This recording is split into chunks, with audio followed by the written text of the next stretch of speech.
മലപ്പുറം മൂറങ്ങാട്ടേരിയിൽ കൃഷിയിടത്തിലെ കിണറ്റിൽ വീണ കാട്ടാനയെ കരക്ക് കയറ്റുന്ന ദൗത്യം വൈകും. ആരോഗ്യ പ്രശ്നങ്ങളില്ലെങ്കിൽ മാത്രമായിരിക്കും ആനയെ മയക്കുവെടി വെക്കുക. തൃശൂരിൽ നിന്ന് വനംവകുപ്പിന്റെ ഉന്നത ഉദ്യോഗസ്ഥർ കൂടി സ്ഥലത്തെത്തും. കിണറ്റിലെ വെള്ളം വറ്റിക്കുന്ന നടപടി ഉടൻ ആരംഭിക്കും. ദൃശ്യ പുതിയടത്തിന്റെ റിപ്പോർട്ട് കാണാം.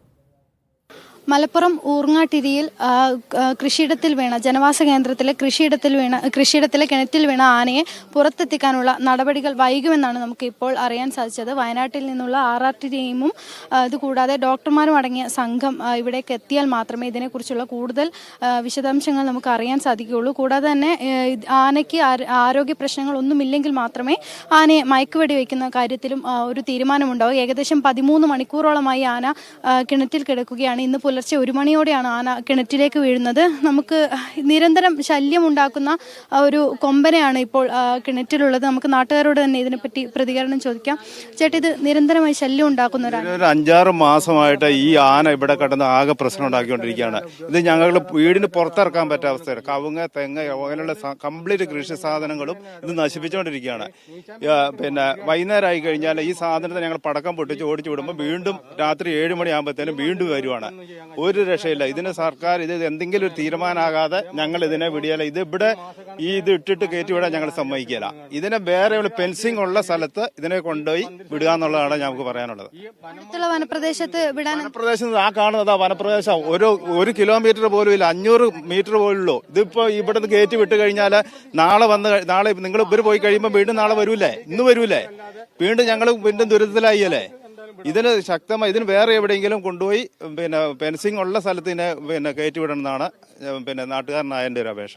ഈ ഒരു പ്രദേശത്ത് മാത്രമാണോ ഇങ്ങനെ ഒരു കാട്ടാന ശല്യം ഉള്ളത്, അല്ലെങ്കിൽ ഇതിന് ചുറ്റുമുള്ള പ്രദേശങ്ങൾ?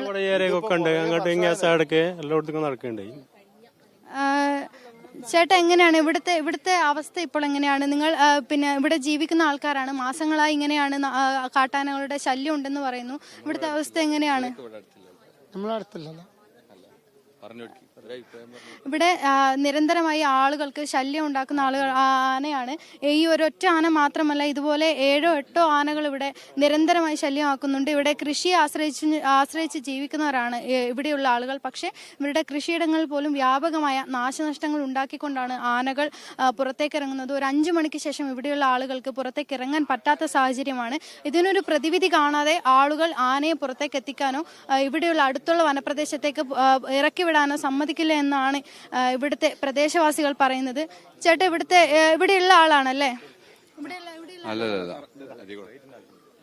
ചേട്ടാ, ഇവിടുത്തെ അവസ്ഥ എങ്ങനെയാണ്?